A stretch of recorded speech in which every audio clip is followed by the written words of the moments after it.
Even after retirement, Khabib Nurmagomedov still hits the headlines, and this month has been no different in the build-up to his friend and training partner Islam Makhachev's fight against Beneil Dariush. There have been suggestions from Dariush's camp that the UFC favors the Dagestan native and is trying to set him up for UFC gold. Today, we're discussing Dariush being unfazed by Khabib's drama show in the build-up to the Makhachev's fight. First up, let's discuss the two fighters, starting with Dariush. Currently on a 7-fight win streak, Dariush has easily cemented himself inside the top 10, having taken down perennial contender Tony Ferguson in his last fight and other big names such as Drakkar Klose. The Brazilian Jiu-Jitsu black belt under Romulo Barral hasn't lost a fight for almost 4 years, having last come unstuck against Alexander Hernandez at UFC 222 after being KO'd with one punch. The Iranian fighter was scheduled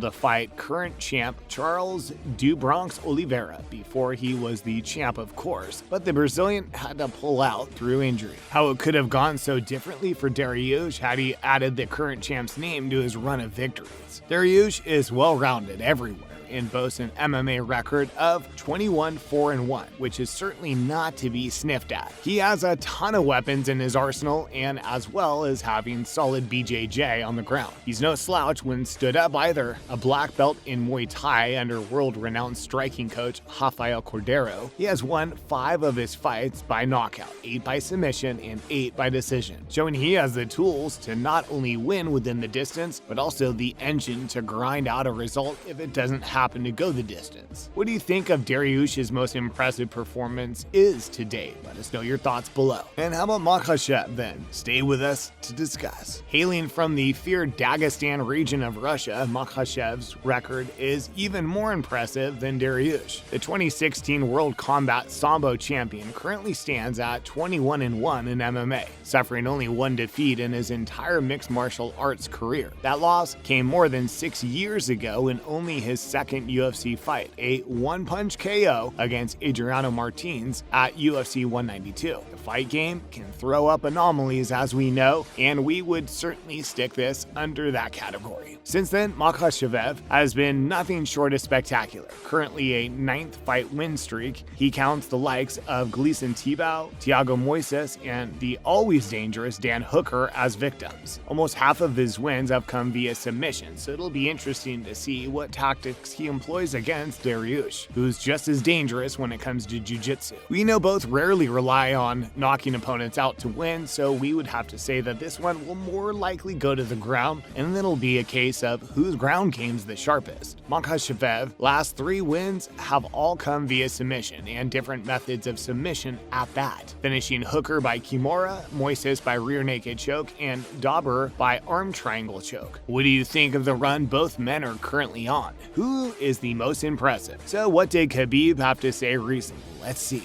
If you're a lightweight fighter anywhere near the top of the pile in the UFC, you'll always be compared to the legendary Russian Khabib, who went through his entire career with a perfect record of 29 wins and 0 losses. And Nurmagomedov has spoken out earlier this month about next month's matchup between his fellow countryman and number 4 ranked Islam Makhachev and number 3 ranked Beneil Dariush. He said UFC told Islam if he beats Dariush, he's going to be the fight for the title. And UFC told, what's interesting, if Islam finishes him, they're going to give him double bonus. It's very interesting. This is just private news I just want to share with you and fans because it's very interesting. And UFC really wants this fight. And they told him if you're going to finish him, they're going to give him a double bonus. It has been said by a number of commentators that in the UFC's eyes, Makhachev is seen as the natural successor to Khabib, and Nurmagomedov's comments will only serve to back that idea up. UFC loves a win streak and love the idea of someone marketable, which, having grown up training with Khabib, Makhachev is. It also helps that Makhachev cause when the most dominant champ in UFC history comes out and trash talks on your behalf. What do you make of Khabib's words? And how did Dariush respond? Stay tuned to find out. Dariush is not known throughout the fight game as a trash talker and prefers to let his fighting do the talking, so he was never going to get caught up in a back and forth with the Russians. However, he did say, I don't know if I feel like I'm in a competition with Khabib, but I feel like maybe he's trying to do a little bit bit of a drama show. Like when he talks about contracts and how Islam is getting a bonus to finish me and stuff like that. You know, I feel like he's throwing a little dig in there, which in reality, I think is funny. It's good that Dariush can keep his head and stay calm, unlike a certain Irish fighter we know of. Maybe he's worried about Khabib jumping in the ring at the end of the Makhachev bout. The Iranian went on to rubbish claims that Makhachev is being favored by the UFC, saying he's getting the same thing as the Dagestani. Apparently, he'll also receive a finish bonus should he force the Russian to quit. He then alluded to the fact that the drama seems to follow Khabib, but he doesn't mind a bit of hype around the fight as that will inevitably bring more viewers. He went on to tell fans that when Khabib's involved, it's never personal, unless your last name's McGregor, so he doesn't really mind the Russian talking up their bout. Who do you guys have in this one? Some news of the Dana versus Francis beef next. Stick around. This week, sparks have flown in the build-up to the heavyweight title between Ngannou and Gagne, but not from either of the fighters. UFC president Dana White has been quoted as saying that the world's biggest MMA promotion can do without the Cameroonian champ if he can do without them. Ngannou returns next month in the first defense of his title, but things have never really been rosy in the White Ngannou garden. When asked recently if the current baddest man on the planet would be renewing his deal, which runs out after the Gagne fight in January, White had this to say: "These things happen. Contract disputes. You don't always come to terms with people. I'm trying to be nice today. When you're a fighter, we just had this conversation a minute ago. You gotta be careful who you get to represent you because that's what they do." I don't think he's had the best representation. White went on to say that Ngannou wants to be there, then it would be no problem at all. He also said that should he defend his title successfully against the unbeaten Cyril Gagne, then he would be contractually obligated to defend it one more time. White claimed that although he didn't know how long Ngannou had left on his contract, he definitely knows how long his current heavyweight champ still has with his company.